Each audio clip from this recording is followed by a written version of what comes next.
Hello, and welcome to the Social Power Lab podcast, brought to you by Vokes Leadership Group.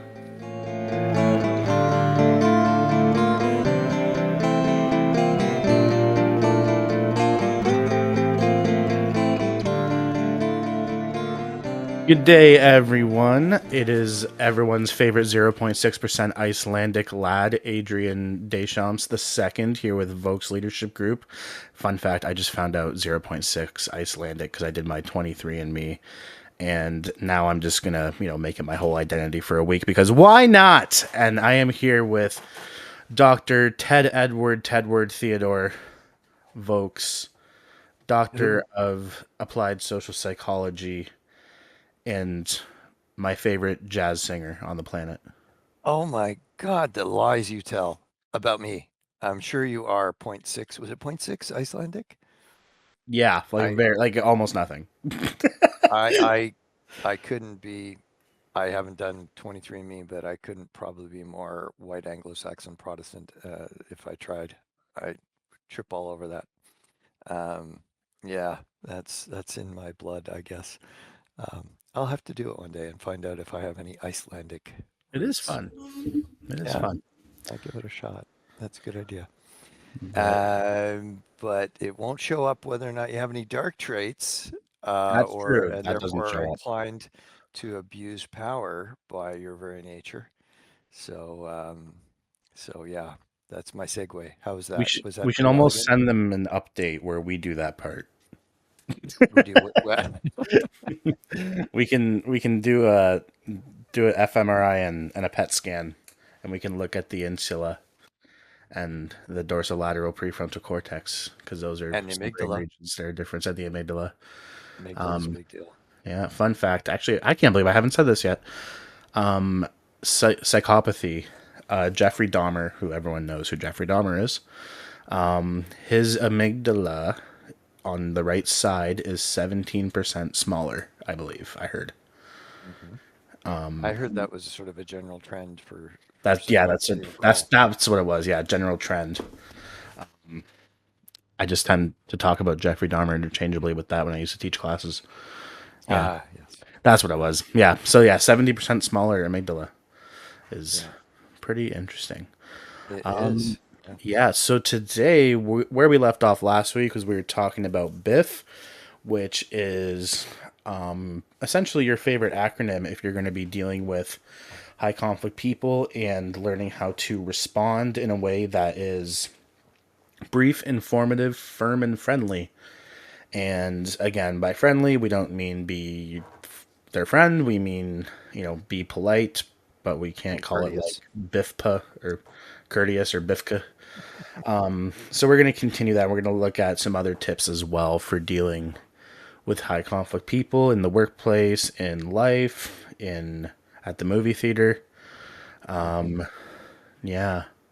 Well, we left These off. Oh, good. oh, it was going to be something so not important, but please go ahead. That's why people dial in just to hear Oh, you okay. you you I mean, rant and rave. I just had this memory pop in and I just feel bad because the manager at the Lakeshore movie theater probably thought I was high conflict because he kicked me out. I think it was 8 times or something. Eight And times? yeah, yeah. Then he was bringing me to the parking lot the last time. He's like, I've been counting how many times I've had to kick you out. He's like, this is the eighth time, right? And he like, I don't know. Yeah, he was. Yeah, I don't know. I mean, I was also like 12 years old, but You're early I early hope he's start doing to well. He had the There's same color something. beard as that I have now, actually. So Did you have it when you were 12? Did you? no, no, no. I didn't know you when you were 12, so I I couldn't attest to whether Adrian had a full facial hair arrangement when he was 12 or not. Yeah, jokes on all of you. I'm actually 13.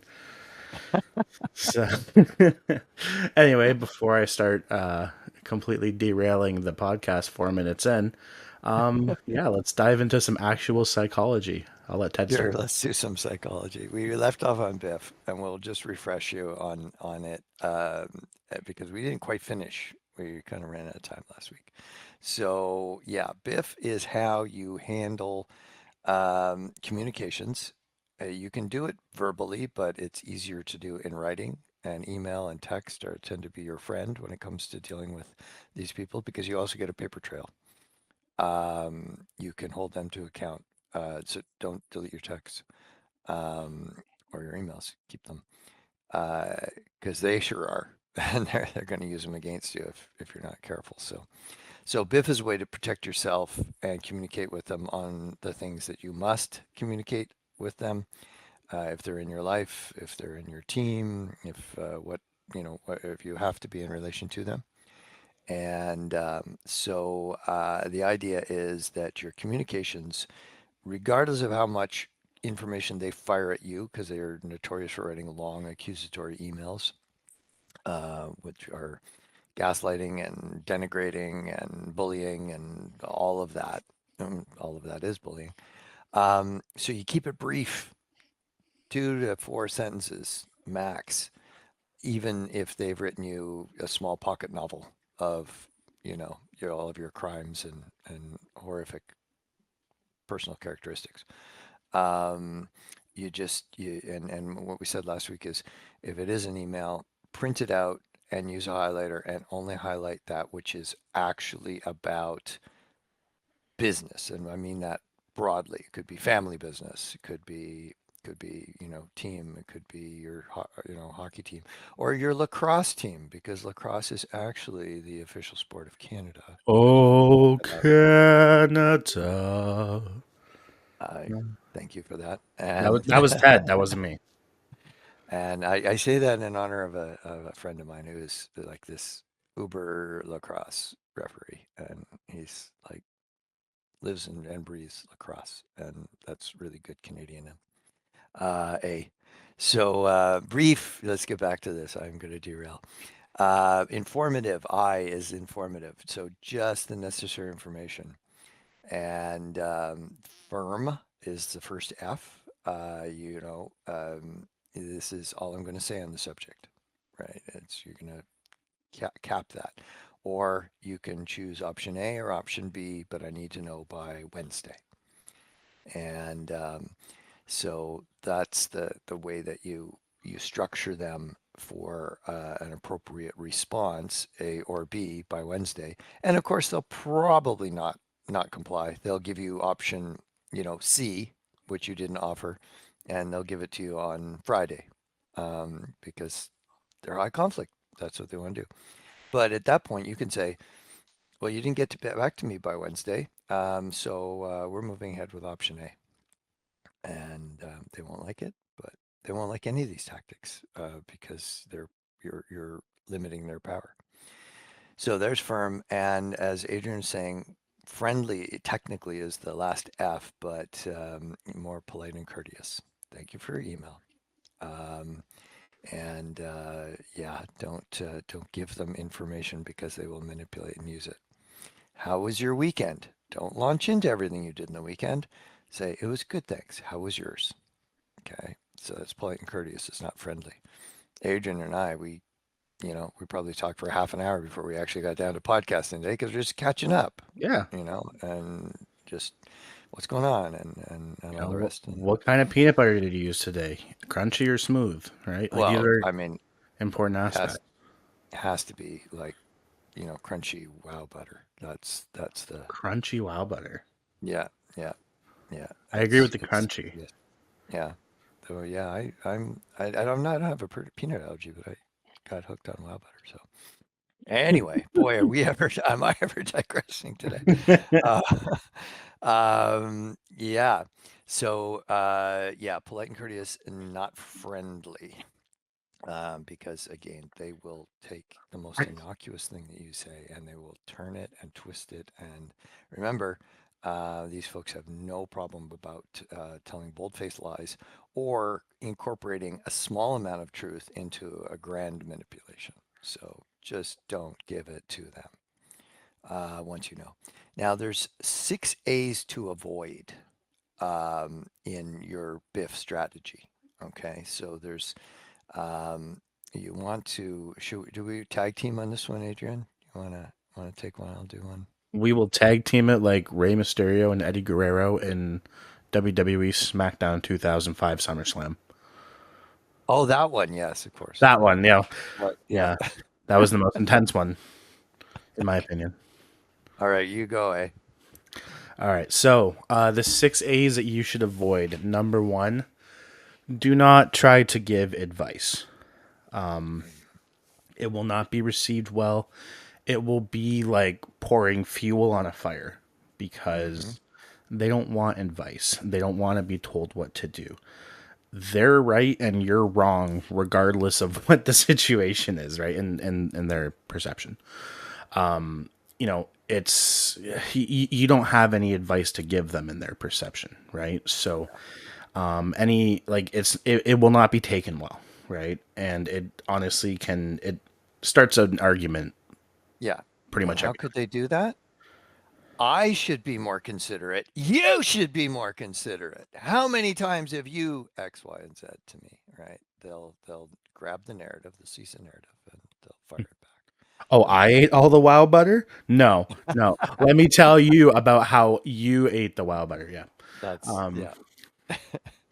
and yeah, essentially it's just, and if you think about just in general, there's times of the day where we don't like to be told what to do, right? Or we Mhm. can just be in like a mood, or we can be tired, or had a long day or something, and we don't want unsolicited advice, right? Like sometimes it can just be like, ugh, right? But with a high conflict personality, it's like advice is almost like fighting words, right? Mhm. It's almost like, oh, you think you can tell me what to do? Like you think you can correct Mhm. me? You think you can, right? This all this entitlement and grandiosity comes out, and it becomes a very combative process.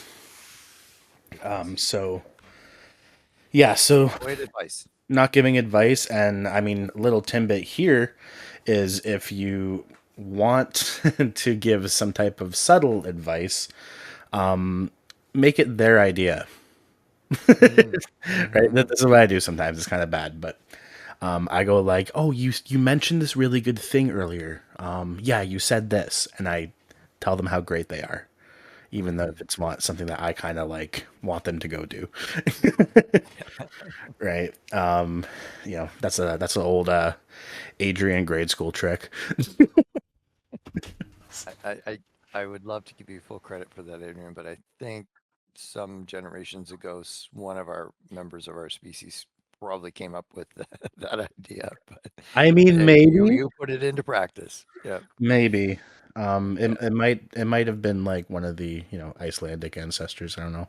Mm, Yeah, hmm. that 0.6 of me. I'm telling you, it's just ready.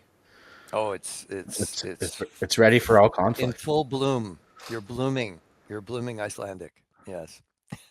Yes, that's Um, yes, there's advice. And if we keep at this rate, we'll never get through the six A's to avoid. So the next one is assumptions. Don't make assumptions. Now, what would that look like? My great favorite example is, I'm sure you won't be pleased with my decision. However, okay, just tell them the decision. Don't assume how they will feel because they'll come back with, well, don't tell me how I feel.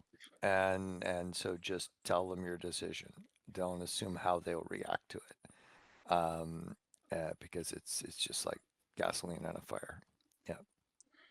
and then things like if you go even if you're just trying to have like the best well-intentioned conversation with them, right? Even if you're like, I know you probably feel this way, right? And you're trying to be empathetic, like Yeah. even that can be like, oh, you think you know how I feel? Well, let me tell you, right? And it just Hmm. becomes a spiral. Yeah. Um, Yeah.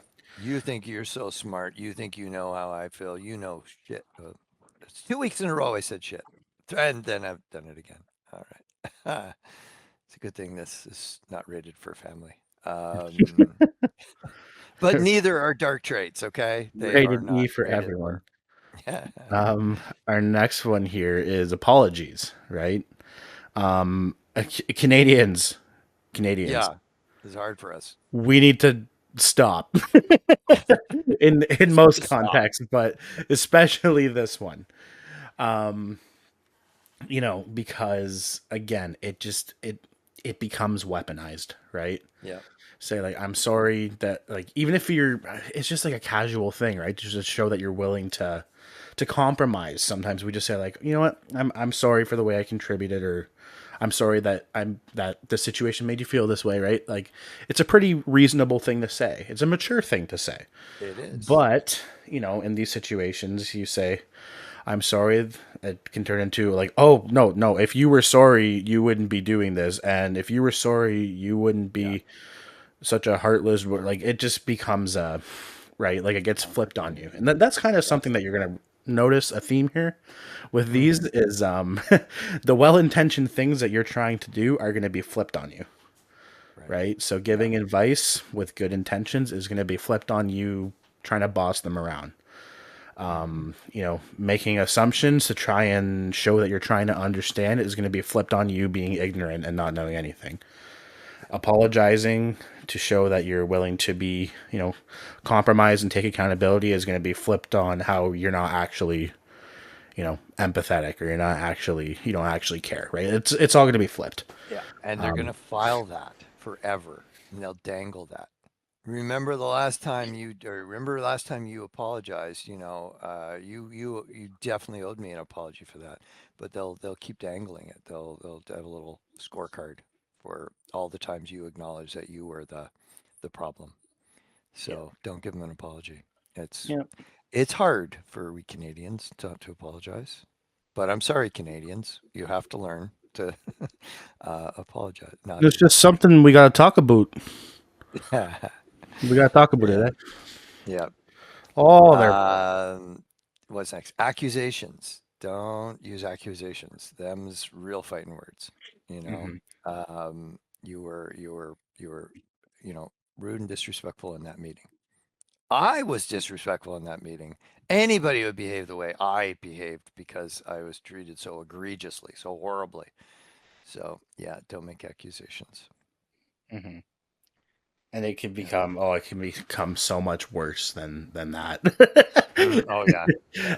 Ted's a very quiet man, but like, so his little role play there was accurate, right? Mm, The sentiment, but like, there can be just like even if you just try to point out, their contribution in a conflict or anything, right? It can turn into like, you know, like, are you effing kidding me? Like, what do you like? It just can become so, yeah, really aggressive. And again, it just kind of cranks the switch up to 100, right? yeah. And on that note, I think our next one is arguments. So this is one of my favorite ones, because you see, arguments between two people are meant to be constructive, are meant to be analytical, are meant to be learning opportunities, are meant to philosophically explore points. That's not what's going to happen in these No. interactions. The arguments, like, you're going to feel like you're talking to a brick wall. Even if you make a solid point, even if you Doesn't matter. give evidence, it doesn't matter. It will just become like, if I don't know, if Ted were to be arguing with me and say like, Adrian, like, I don't know, you didn't fill out this form, and I really needed you to do that. I would be like, well, you know what? Then I don't know. Maybe you should have called me and told me to fill out the form again. Like, why? Why do you always do that? Why do you always need to do? And Adrian, you're an adult. Like, I asked you to fill out the form. I sent you an email. Like, I would just really appreciate it if you filled it out. Oh, you know what? I would really appreciate if you stopped riding me. Like, it would just become like Hmm. there's no like, oh, okay. Like, there's no active listening. There's no willingness to back down.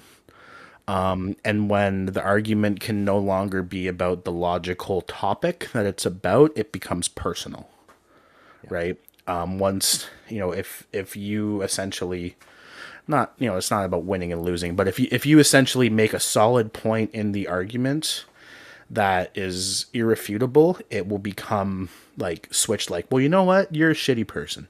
Or like, it'll become like something about you personally, right?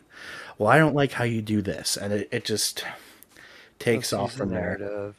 I mean, this is the high conflict pattern. They want an argument. They Yeah, thrive in the argument. absolutely. And so if you give it to them, you're reinforcing that's setting off their reward center in their brain.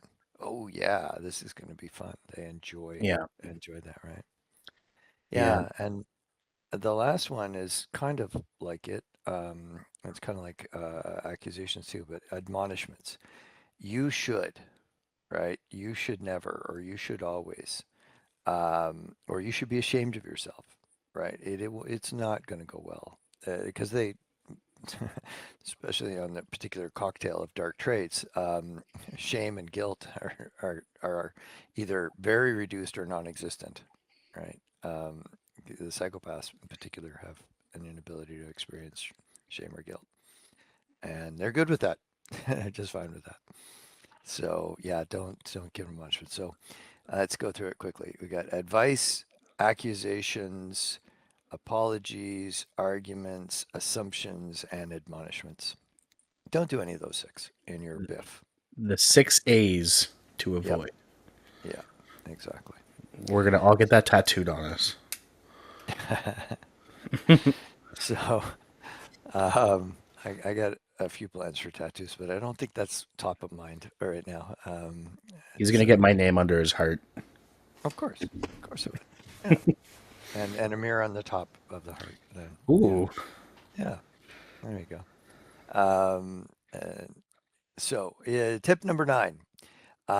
Okay, so right back to this is all about power, but there's a particular form of power we've spoken about, reality shaping power, where people will attempt to shape the reality of other people, right? They will use all kinds of methods to do this, and they will use reality shaping power manipulatively. So most of the time, we're trying to shape people's reality in a way that we genuinely believe is true about reality. I'm trying to convince you that there's a danger out there because I really believe there's a danger out there, and I need you all to take guard and be cautious. Um, whatever reality I'm trying to shape.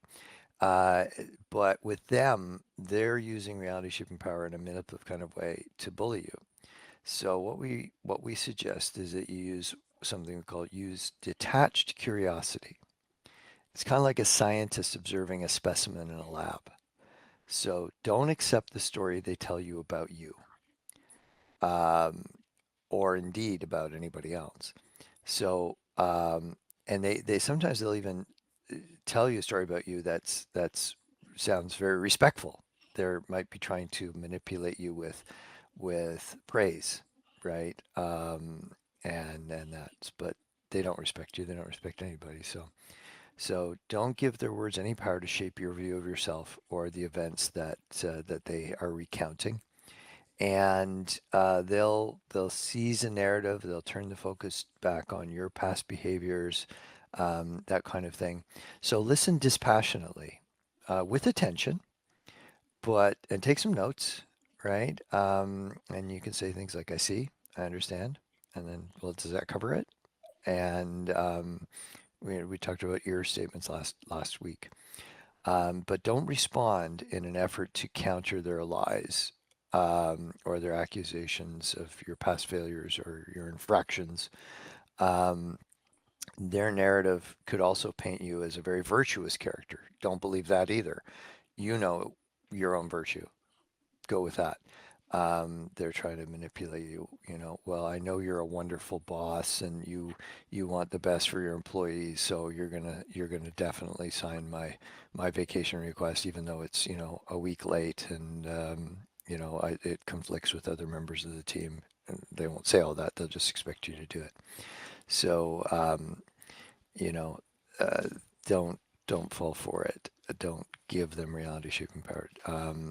Do not engage their narrative as though it's a conversation, because it's not.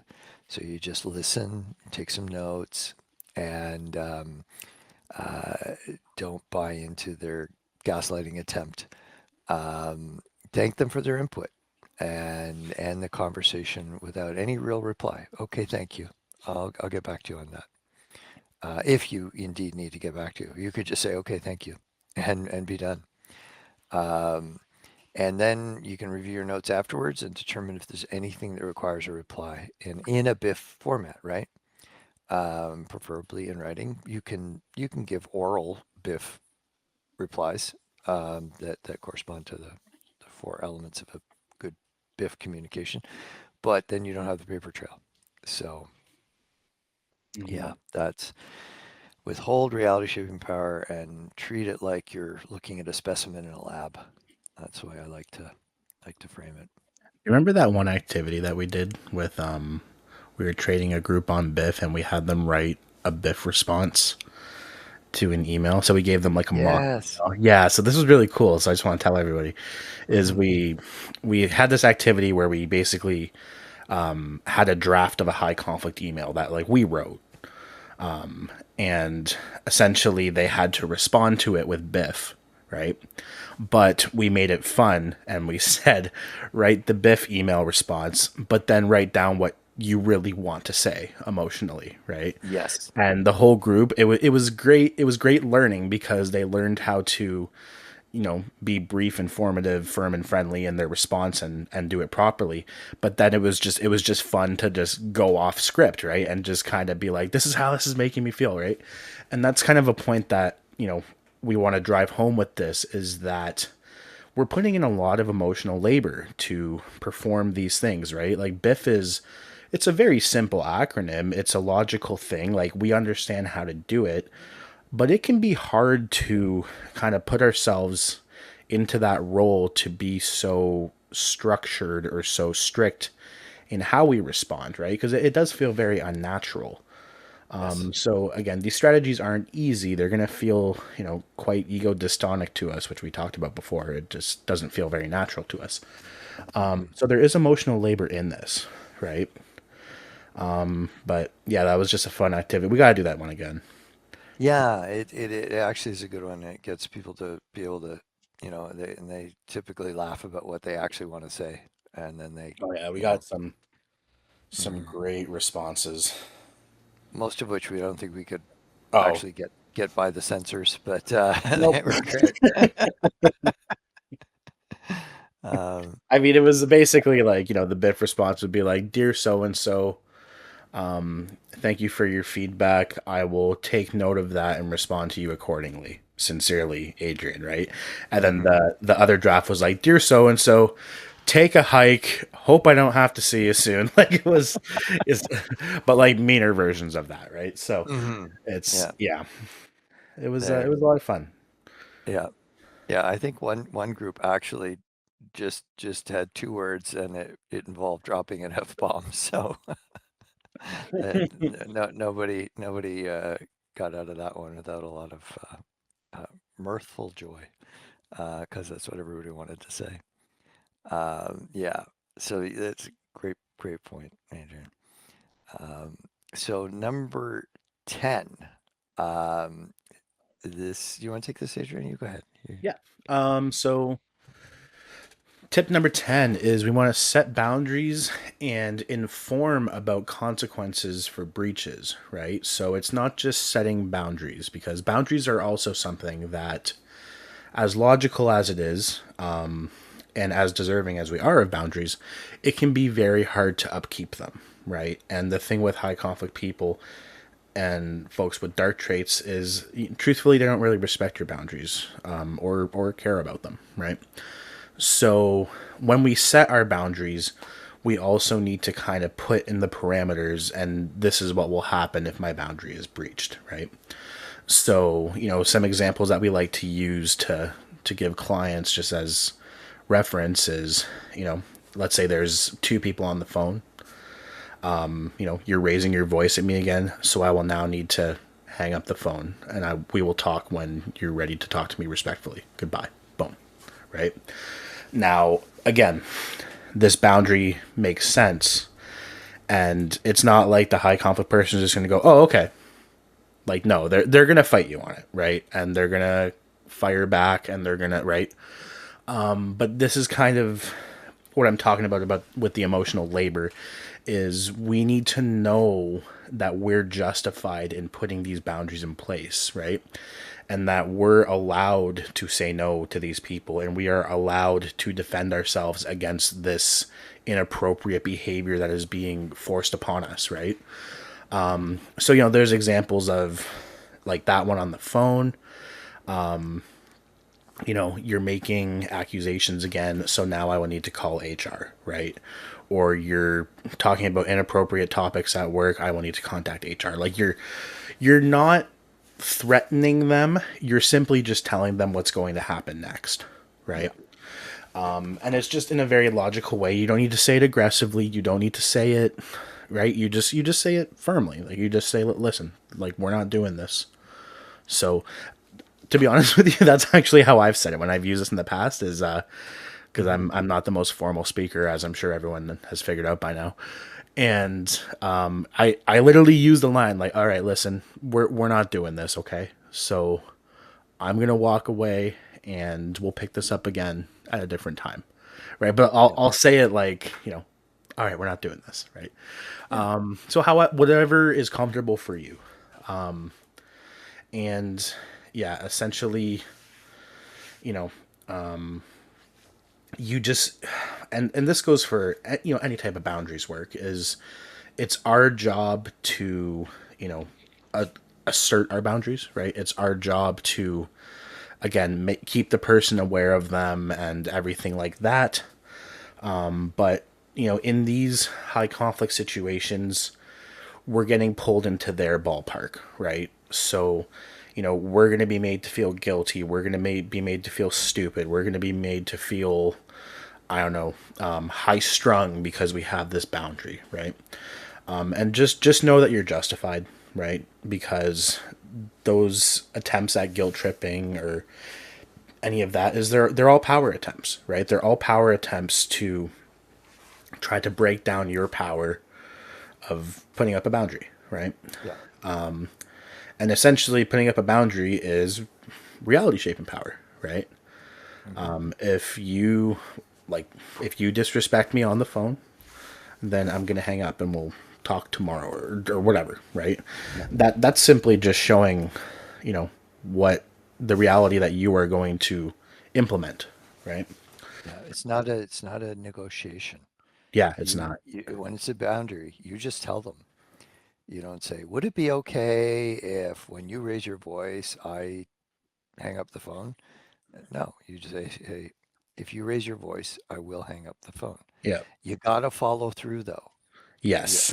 Because if you don't, they're like, ha ha, got them. Because they do love to break boundaries. Yeah. Because it's a power move, right? I can move into your space, your psychological space. I can do things to you and get away with it. And so they see that as a win when they can break a boundary. Yeah, you got to follow through, just like when you put your kids to bed, right? If 9 o'clock is bedtime, you got to keep 9 o'clock bedtime. I hate to say it, but it's kind of the same mentality that you have to have, right? It very much is, yeah. And I just say that because my buddy's got a 3, 5, and 6 year old right now, so and 9 o'clock is gym time, so he gets him in bed before that. But it's really really important to kind of stay consistent. And again, I'm trying to hopefully spare everyone the emotional labor. Just know that you're justified, right? Just know that as much as this person is going to fight you on your boundary and try to push it and try to break it and try to break you, do not crumble because you're not in the wrong, right? No. And sorry, go ahead. Well, I'm just gonna don't try to convince them Yeah. to observe the boundary. The way you do that is just to follow through, Yeah, right? don't try to convince them. Don't try to make sense of it for them. Don't try, like, you don't have to explain yourself, right? Because kind of back to the 6 A's, I mean, explaining isn't an A, but even if you explain yourself, it's going to be kind of thrown back at you, right? Or you're going to be told why you're wrong, or you're going to be told why you're overreacting. Then there's going to be gaslighting attempts against you, right? It feeds them. Yeah. So just don't make it a discussion. Don't try to convince them. Just matter of factly say what you're going to do. And essentially it's a formula, right? When you do X, I'm going to do Y. When you disrespect me, I'm going to walk away. When you raise your voice, I'm ending this call. When you talk badly about me to other people, I am going to, I don't know, not invite you to get ice cream. Like whatever it is, right? Mhm. That was a terrible example, but like if I don't get invited to get ice cream, I get pissed. So, especially Teddy's Oh. all like, "We gotta go get beaver tails." Yeah, yeah, we Very do. Canadian of you. Yeah. Oh yeah. No, absolutely.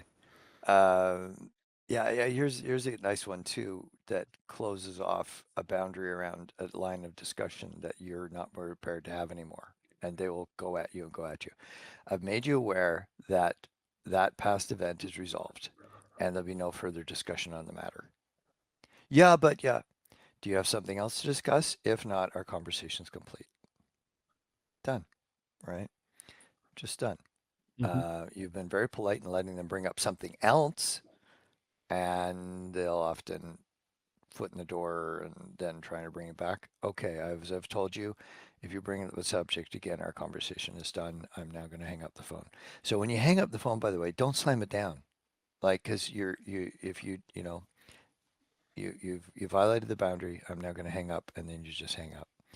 You're way more powerful than if you're like, you did it again, and you're going to slam the phone down, right?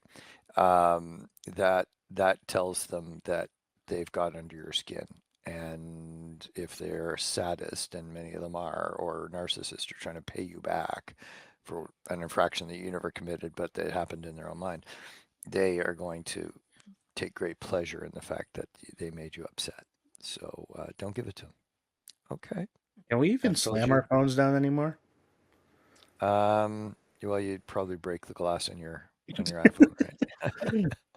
It's Speaking a, of, you know what? That we can use that as our pause for our commercial break that I forgot about. oh, okay. Stay tuned. This week's spotlight is on talent management and personnel selection. Personnel hiring and promotion are some of the most powerful culture shaping moves a leader can make. Our talent management and personnel selection services combine job analyses, psychometric assessments, and culture fit interviews. By default, these include screening for dark personality traits and high conflict patterns. This will allow you to choose and develop leaders who strengthen rather than destabilize your culture. Thank you, and back to today's episode. Welcome back to our commercial break that I totally forgot about because I am just so into discussing these tips of dealing with high conflict people with you and with my favorite applied social psychologist, Dr. Ted Theodore Edward Eodor Vokes. And I love watching your eyes roll as I say that. It's just it's hilarious. It's really it's like if you guys were able to see what I see, just like hands in a prayer position, like, oh my Lord, Adrian. What's he going to say What's next? he gonna say Right? next? What's he going What's to gonna say come out of his next? mouth? No, there's no boundaries. And the best part is I don't know either, right? No, no, I know it's a complete surprise It's to just an extrovert. extroversion is just it's its own beast. I don't know what to say. Yeah, Um, no, but somehow you always fill the gap. Yep. yeah, can't I do was gonna. silences. What was I gonna do with this one? It doesn't matter. Yes, we're back, and we just did set boundaries and inform about consequences. So, um, yes, let's go on to we're coming to the end of our 14 tips. The next one, choose your battles. Not everything that they do or say is actually worth fighting. And that can be hard, but I promise you with practice and a deep understanding that you're not going to change these people. Remember back to like tip number 2 or thereabouts. Um, and when you see the reaction, the frustration that they have, um, in not being able to engage you in a given battle. We've actually had people print out an entire 3 or 4 page email and then give them a highlighter and say, highlight what needs a reply. And sometimes they've highlighted nothing. It's just accusations and barbs and insults and all the rest of it and martyrdom. and there's just nothing to say, so don't say anything. Um, Again, the more you give them, the more ammunition they have to turn around and fire back. So that's tip number 11. Mhm. Yeah, choose your battles, right? And we say this in a lot of contexts, but we mean it especially in this context. Hmm. Because you know, even if even if you're right, you're considered to be wrong, right? Hmm. So Yeah. there really is no winning. Now, tip number 12 is they know what they're doing, right? So when you catch a high conflict person in a lie, if you have irrefutable evidence, or you know they can finally see that they're losing power over you, they'll start to use other tactics, right? So if aggression and domineering didn't work, then I'm going to try guilt and I'm going to try victimhood, right? Hmm. I'm going to try to mess with your empathy and your compassion, since I can't mess with your fear anymore. So, a lot, yeah, it's like essentially these behaviors are choices, right? And I'll be like, all of our behavior is choices, right? Like we're all Hmm. accountable for our own behavior. Yeah. And, you know, you'll often hear things of like, it's not my fault. You pushed me to this point where I just couldn't contain myself. And See what you made me do. yeah, it's like that stupid Taylor Swift song. Look what you made me do. Look what the first time I heard that song, I laughed so hard. Anyway, Oh, um, we just lost all of our Swifty I know we just audience. lost like Well twenty done. thousand followers. Uh, one of them being my mom and my sister. They love Taylor Swift. They go to like all the concerts and have the bracelets. And Taylor Swift is, you know, We love you, I Taylor. just don't love that song. Okay. All right. All right. But, yeah, and essentially, you know, when people are going to make excuses for their behavior when they lose power, right? If Hmm. they have, like, if a high conflict person has the power and maintains the power, they're not going to apologize. They're not going to feel guilty. They're not going to tell you that, like, oh, they're not going to make excuses for their behavior, right? But now if they start to lose power, right? Then they're going to claim like, "Oh, well, no, I'm only doing this because," then all of a sudden, you know, they recognize their behavior might be, I can't even use the word wrong, but like, you know, "Oh, well, I'm just doing this because of this," right? So it's like, "Okay, well, then you know that you Well, shouldn't have been behaving that way." back to several episodes ago, we were talking about strategies. Kiss up, kick down is blatant evidence, because if you can be charming to, the person that you're on a date with and rude to the server, um, you're making a deliberate choice in both of those cases. Yes. And by the way, if that happens, pay attention to how they're behaving towards the server, because that's what you're going to get once a honeymoon runs out. And they do give honeymoon periods.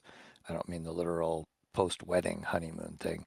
It's called that in the literature. They'll treat you wonderfully until it suits them to throw you under a bus. Um, so yeah, they know what they're doing, and they will often. Well, how am I supposed to know? It's a man's world. How am I supposed to know how to, relate to women? I mean, we're all in, a masculine dominated profession, and I never learned how to. Okay, right? It's 2026, dude. Right, and you're not making suggestions. I'm pulling off of a case many years ago, but you don't make suggestions as to how your male staff should wear their hair, or what length of trousers they should wear. But you sure are happy to tell them that your female staff, that they could let their hair down, and they've got nice legs, so they could, afford to wear shorter skirts, and Jesus. oh, for heaven's sakes, right? And it's just like, It's creepy as hell. ah, yeah, yeah. I hate that So that's a real example. I know, Like I I know, can't uh, stand people. I know. I can We were stand both people. there. Yeah. I just don't like that type of thing. Well, the dark traits, right? Yeah, and yeah, it's essentially to Ted's point, right? If you see, you know, good behavior in certain contexts, and you see, essentially, you see an effort to be, kind, professional, it means that they know how to do it, right? Hmm. It's not like a child who doesn't know how to behave any better, right? It's like a grown adult who is choosing how they behave accordingly based on what type of power they have in that environment. So that's something that we got to keep in mind as well. That's it. Yes. So let's see. Tip number 13. Now this one, I I got to say we can't actually give to you. It's long, it's big, and it's sort of the culmination. You can do it in a family situation. We do it in the workplace, and it's basically creating a behavior management plan. So we'll talk about it, but we can't tell you exactly how to do it. We even have a big template for developing a behavior management plan for people in the workplace who are, dark with dark traits. And it's about boundary setting in and stating consequences, but it's very comprehensive in that regard. So it basically says, here are all the things you can do at the family gathering, but the minute you do these things outside of those, there are consequences, right? And I'll go with the workplace because we're most familiar with that. Here are the behaviors you engage in at work, and usually it's their job description. So we're not actually trying to take all their power away at all. We need them to have the forms of power that they're supposed to have in order to do their job. But it's all of the extracurricular things they do that are devastating in the workplace: manipulating people, backstabbing, triangulation, gaslighting people. All of that has to be articulated in very detailed manner. And when possible, this whole plan is actually rolled out to them with consequences. So this is it's loading a lot. It's a lot of effort up front, but it pays off in incredible dividends down the road because right now you're already doing all that emotional labor that Adrian's talking about. And so it's one of these: you come in, you behave appropriately according to the workplace policies, and legislation and all the rest of that, and you're going to be fine. But if you do these things and you sort of have to catalog them, um, then these are the consequences that will follow. And when you create an airtight behavior management plan, there's only three outcomes that can happen, and they're all good for the organization or the family or the hockey team or the lacrosse team, whatever it is. And so, ah, I swallowed my coffee wrong there. Maybe I'll get through this. Uh, they will. No, I won't. There we go. So what we're uh, telling them is how to be successful. We're not trying to punish them, but there can be consequences. So if you know, make comments about your employee's physical appearance, you will have to have a meeting with HR, right? Um, and you'll be written up on the first time you do that. And if you do it again, this is where the progressive discipline process comes in. And so once you have the behavior management plan written and rolled out to them, then they're aware of the rules. We can't always do this in every circumstance. Sometimes you are not at a point where you can do that yet, but I'm off track here. Three things can happen with this. They either get with the program and they behave appropriately when they come to work. They're not going to want to. They're not going to like this. Nobody, power and ego are intimately linked for all of us, right? We don't feel good if we get a demotion or something like that, but they are not going to take well to losing power. So they have some choices to make at that point. Many, if they've got options outside the organization, they'll go, well, this is BS anyway. I should have gone into the roofing business with my brother-in-law years ago, like I'm just about to do now. And won't you be sorry when I'm gone? And A, it's delightful that they're leaving, and B, nobody will be sorry. They'll actually be quite happy. Even if they're really good at their job, doesn't matter because the cost of having them is takes a toll on you, takes a toll on other people in the organization and the team, takes a toll on your culture, and all of that is the bottom line affects the mission. So they're no matter how good they are at a particular job function, the cost of them in your team, in your workplace, even in your family, is way disproportionate to the any benefits that they bring in the technical aspects of doing their job. So they will either self-select out, I'm out of here, this is BS, or they'll get with the program. And and this happens when they see that maybe they don't have other options out there, or the paycheck is really good, the benefits are really good, or maybe they're close to retiring. And then lo and behold, we've seen some of these individuals turn around and behave appropriately at work. Um, or they'll act out and put themselves on the progressive discipline course. And you've got to have a clear-cut progressive discipline course of action, and they'll get themselves terminated. So those are the outcomes when you have an airtight behavior management plan. It has to be airtight. If you're doing it in the workplace, you also need to run it by a labor lawyer to make sure that you're not becoming punitive. Um, but once you clear all of that, then this is amongst the most powerful things you can do. You don't always have the power to do something like this, right? They they may be a team member and you can't put together a behavior management plan. You could do an informal one. If everybody is in agreement that this person, they're sick of being bullied on the team, and let's say you can't get any support from management in this case, you can, everybody amongst you, decide when they do X, we will do Y. That's setting the boundary thing again, right? And so, they try to stir up, crap, or they try to throw somebody under the bus for not doing something that they failed to do, but they want to blame it on somebody else because they need targets to blame. Somebody in the team will stand up and say, that's not acceptable. They did not cause this to happen. You did. And we're going to move on from there. So you can do it informally. It's best if it can be done formally because it's more airtight. So that's behavior management plan, setting boundaries with consequences, and it's bigger than what we can describe here. But I want to give you a flavor of it. It is doable. It's even more work than BIF. Actually, BIF is a skill set that you use while you're doing it, but this is a resolution strategy. That really does work well when you do the work up front. So that's tip number 13. And Adrian, I'm going to hand you tip number 14, please. Tip number 14. I'm surprised he didn't cough again. I keep telling this guy, don't put crunchy wow butter in your coffee. But he doesn't listen. I don't know. So Killjoy.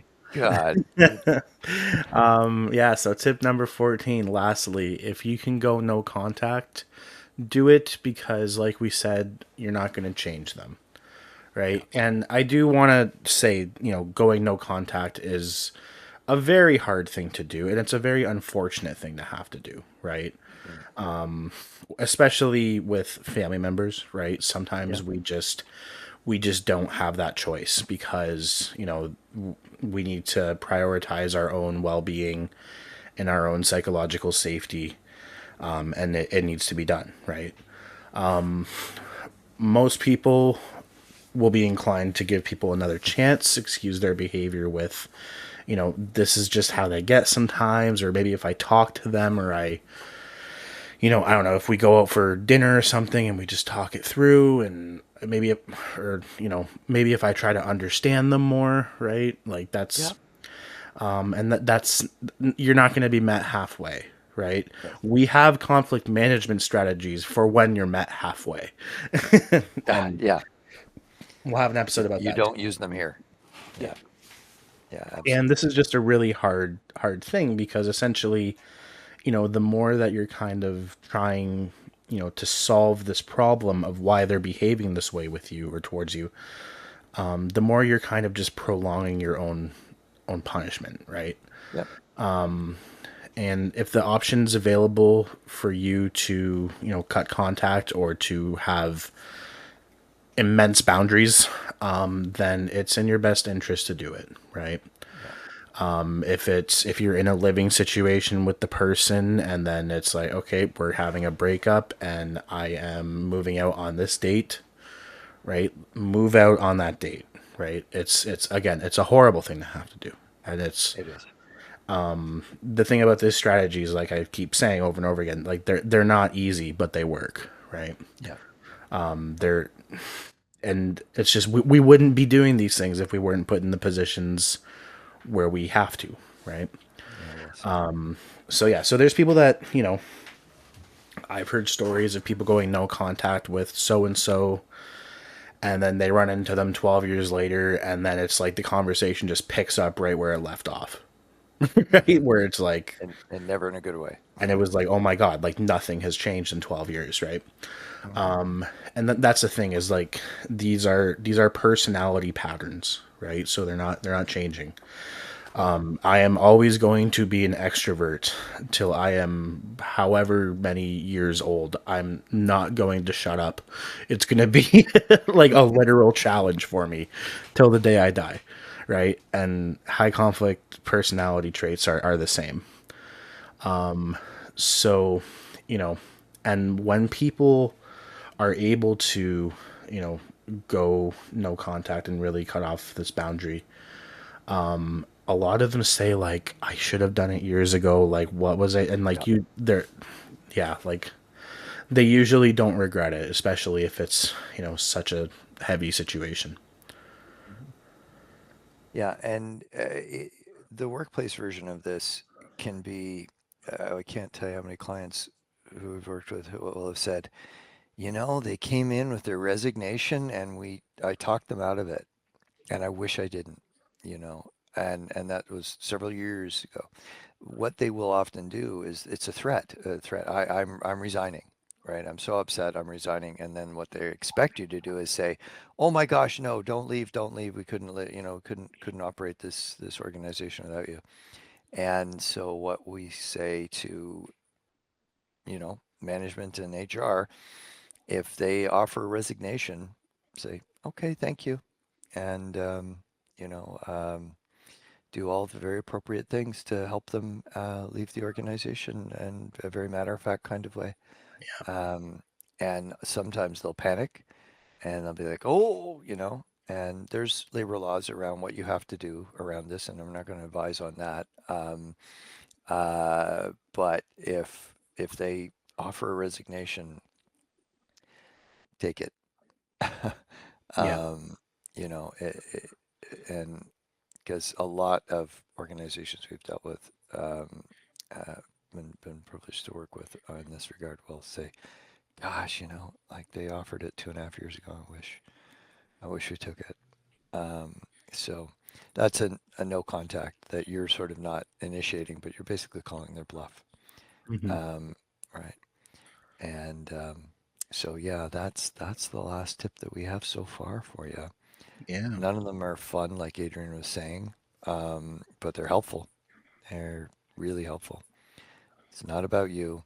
You're not going to change them, and then everything else comes on top of those first two. yeah. And you're putting these strategies in place because you have to, right? Because you've been Hmm. put in a situation where, you know, human compromise and proper communication and that stuff isn't working, right? So that was our tips for dealing with high conflict people. We're at time, so next week I think we're going to I look. can do this. Do we Oh, have you like want to do it? 5 Okay. minutes? We got 5 minutes? Yeah, we got I five can do it minutes. five. Okay, I can do five. Yeah, we want to pull this all together, and that's why I want to cap this off because next week we're going to start into new explorations of social power, not on the dark side. We're going to explore power in so many other ways. And I got to tell you, we got unending material because we keep learning and investigating and researching. And so we're going to talk about the ethical use of power and in many, many ways coming up. But we want to cap off this by talking about the long game being a losing game for those with dark traits, and why this is the case. And it's not that the world is just and that the people who are dark will always get their comeuppance, if you will. I don't know where that word came from, but Yeah, what on earth is yeah, that word? that it's an old word. Yeah, yeah. They'll get their due, right? Um, and it's not that the world is inherently just. It indeed is not. But here's the thing about people with dark traits and their the shenanigans that they engage in. It's extremely common that no matter how much they win, they actually lose in the end. And it's kind of baked into them that there really is no way for them to win, but boy, they think they're gonna. And they will keep at it and keep at it, and they'll be relentless. As we said, one of their strategies is to be relentless and try to grind you down. So they may win many battles, but eventually they tend to lose the war that they have created because you weren't, in fact, looking for a war, but they're going to give it. And what happens is and it happens in a number of ways. One is that they often reveal to power holders their games because they think they're going to get away with it forever. And the courts have, in at least in our part of Canada here in Ontario, have designated in family law high conflict litigants. And once they're designated to be a high conflict litigant, um, they don't lose the right to go to court, but they have to demonstrate to the judge that they need to haul the other person, their target, into court. And the bar for that becomes quite high because they've been identified as somebody who's abusing court that way. And in business law here, it's a vexatious litigant. And so, I sue everybody kind of idea. And once they've been identified as a high conflict person or a vexatious litigant, they can't as easily use the court. Um, and others with power will eventually, in most cases, go, I believed you for a long time, but what I've just seen, I don't believe you anymore. I just don't. And so they can lose reality shaping power. They can lose all kinds of power in the eyes of people who may have been propping them up or supporting them previously. It's not a guarantee, but and here's the other level where they can lose. That's one of them. Um, they can't actually experience true joy, contentment, bliss, the sense of awe and wonder, or even deep connection with another human being. Um, they can't actually love, if you will. They can covet, they can desire for what you bring to me. But the idea of actually loving their own children or their partner or whomever, it really isn't there. Um, it's not in their psychological makeup. So they have these surface level wins, but they're actually trying to get these wins in order to fulfill an overwhelming emptiness. And they'll try to fill it with titles and possessions and power and control of other people. And in the short run, that does feel good to them, but then it falls right through them. So they're questing after something that their methodology will never achieve. But they're deluded by the fact that they think, well, this next promotion that I get on the back of other people like clawed over, or this next prized romantic partner, or this next deal, whatever it is, um, and it won't work. They're building their lives very much on a house of cards, and eventually that house of cards, psychologically and emotionally, will collapse. So it's kind of like a thirst that can't be quenched, and they're kind of a bottomless pit that no matter how many battles they win, it will never fill them up. They will never reach that point of, hey, I'm pretty satisfied with the life I've lived or that I am living. Um, so, you know, um, Joseph Stalin, definitely dark on all four dimensions. He died apparently of natural causes in the Kremlin, but as the historians will say, he couldn't sleep in the same room in the Kremlin 2 nights in a row for fear of being murdered in his sleep. Now, he never was, but that was the kind of, um, the most powerful man in the Soviet Union, but he still feared. And he couldn't form connections. He had kids. It wasn't particularly, as I recall, close to any of them. And so yeah, it's a bottomless pit. Um, so, they will be left feeling angry and bitter and resentful and jealous, and they'll have all those insecurities and crushing fear and despair. So that's where they tend to end up. So even if the world doesn't say you can't do it anymore, their own brain goes, "Hey, I won a lot, but why do I not feel complete?" Right? Um, so we've seen people who went out on top with money and title and all the rest, and they go home and live a lonely, sad, pathetic life. I can't tell you the number of times we've seen that too. Um, so, and I'll just add in all the longitudinal studies on life satisfaction absolutely confirm that people who will say they've lived the happiest lives and the people who have said they did not live a happy life actually attribute the happiness that they had or the happiness that eluded them to the quality of the relationships they had, not the titles, not the money, not the awards. Um, and they've done some amazing longitudinal studies and interviews with people in the later stages of life, both who feel they've lived a very happy and contented life, and those who have not, who have full of regrets. And it comes back to the quality of relationships. And these individuals can't love, they can't connect, they covet, they desire, they want to control, but they can't actually. What's the word? They can't connect, and they certainly can't experience some of the higher order emotional states like awe, wonder, bliss. These are not inevitable emotions.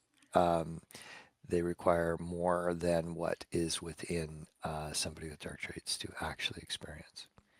So there's sort of the in the end, the long game is a losing game for a number of possible reasons. So, you want to add anything to that one, Adrian? No, I feel like you nailed it. It's what we see happen, and it's what the literature tends to tell us. Oh, thank you for the applause. I tried to do the little noise. Let's see. Little noise.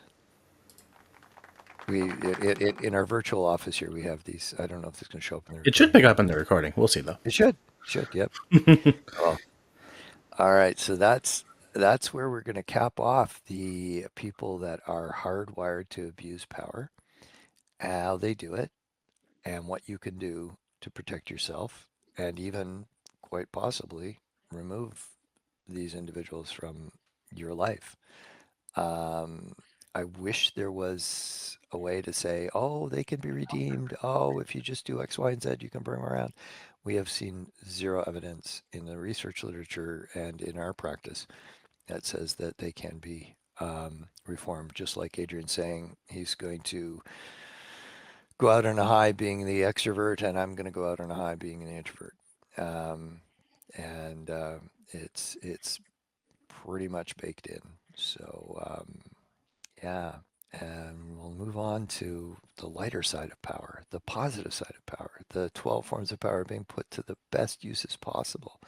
The worst of humanity comes through the 12 forms of power, and the very best of humanity comes through the 12 forms of power, the same ones, just how you deploy it. So, yeah, that's next week. Absolutely. Yeah. Stay tuned for next week. Like and subscribe if you haven't. Happy to hear from you as well. If you have any thoughts or comments or anything, please, reach out to us. And we're Vogue's Leadership Group, and this is the Social Power Lab, episode 13, and we will see you for round 14. Looking forward to it. Take care.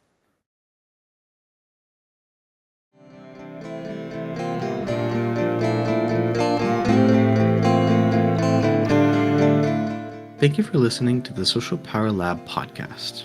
Make sure you join us next week as we continue to uncover the hidden dynamics of social power all around us, because every conversation changes the world one interaction at a time.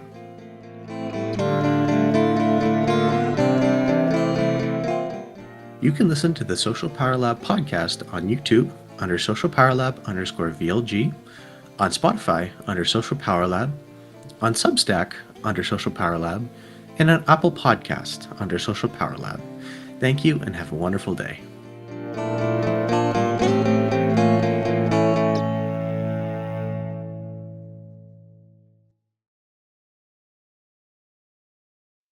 This podcast was produced by Trenton Vokes. The theme was produced and written by Adrian Deschamps.